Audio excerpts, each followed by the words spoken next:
तुर्की के राष्ट्रपति रजब तैयब अर्दोगान ने इसी साल 7 जुलाई को कहा था कि वह सीरिया के राष्ट्रपति बशर अल असद को बातचीत के लिए न्योता भेजेंगे।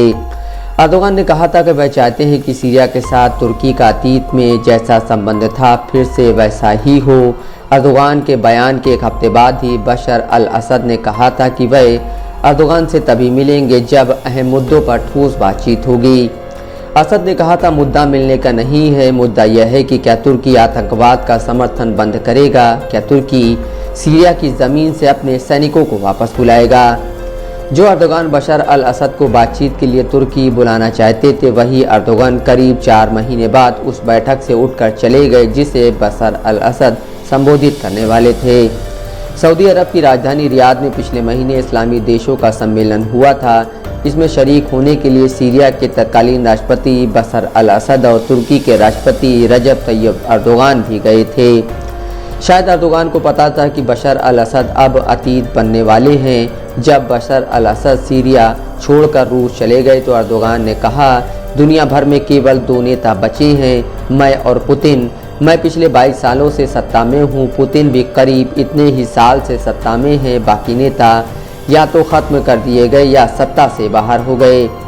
कुछ जानकार कह रहे हैं कि सीरिया में बशर अल असद के अवसान में अर्दोगान सबसे बड़े विजेता के रूप में उभरे हैं। अर्दोगान पिछले 1 दशक से ज़्यादा समय से सीरिया में हथियारबंद विपक्ष को समर्थन दे रहे थे, लेकिन यह बात भी कही जा रही है कि जिस इस्लामी समूह हयात तहरीर अल शम के नेतृत्व में बशर अल असद को बेदखल किया गया, उसके साथ तुर्की के संबंध भी जटिलताओं से भरे हैं।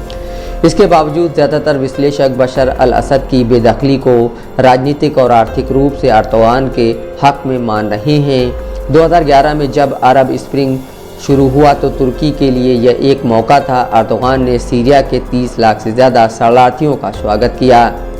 तुर्की ने असद के विरोधियों को सैन्य सामग्री और ट्रेनिंग दी, लेकिन असद के साथ ईरान और रूस खड़े थे। जब अर्दोगान असद से बातचीत की पेशकश कर रहे थे तब भी सीरियाई विद्रोहियों का समर्थन बंद नहीं किया था।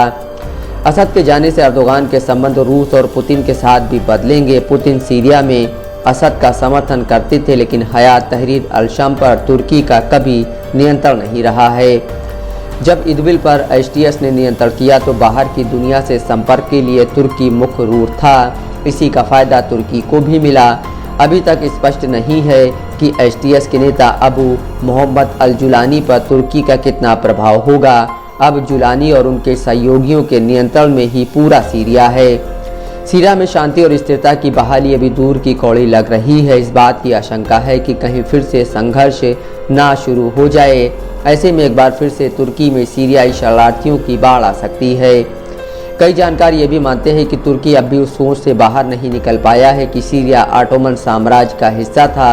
दूसरी तरफ एसटीएस के लीडर जुलानी ने कहा है कि सीरिया में अब कोई भी विदेशी हस्तक्षेप स्वीकार नहीं किया जाएगा। सबसे बड़ा सवाल है कि भविष्य की सरकार में सीरिया के कुर्दों की क्या भूमिका होगी।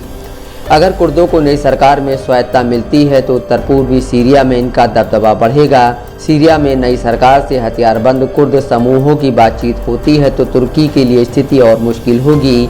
सीरिया के हथियारबंद कुर्द समूहों का संबंध कुर्दिस्तान वर्कर्स पार्टी से रहा है और तुर्की ने इसे आतंकवादी संगठन घोषित कर रखा है।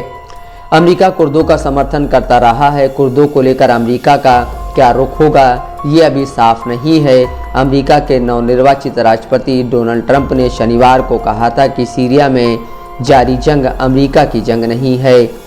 ऐसे में यह कहना जल्दबाजी होगी कि अर्दोगान विजेता बनकर उभरे हैं। सीरिया में बशर अल असद के जाने के बाद भी वहां की स्थिति पर अभी किसी का भी नियंत्रण नहीं है। अर्दोगान के लिए मुश्किलें तुर्की के भीतर भी हैं। अर्दोगान को तुर्की का संविधान 2028 में फिर से चुनाव लड़ने की इजाज़त नहीं देता है। संसद में प्रचंड बहुमत के दम पर ही अर्दोगान तुर्की के संविधान को बदल सकते हैं। सीरिया से असद की बेदखली को कई मामलों में तुर्की के पक्ष में देखा जा रहा है, लेकिन कई चुनौतियां भी हैं। लेकिन पुतिन पर अर्दोगान के भारी पड़ने को उपलब्धि के तौर पर देखा जा रहा है।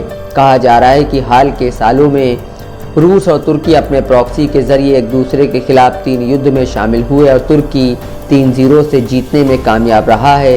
ये 3 युद्ध हैं लीबिया, कारबाख और सीरिया।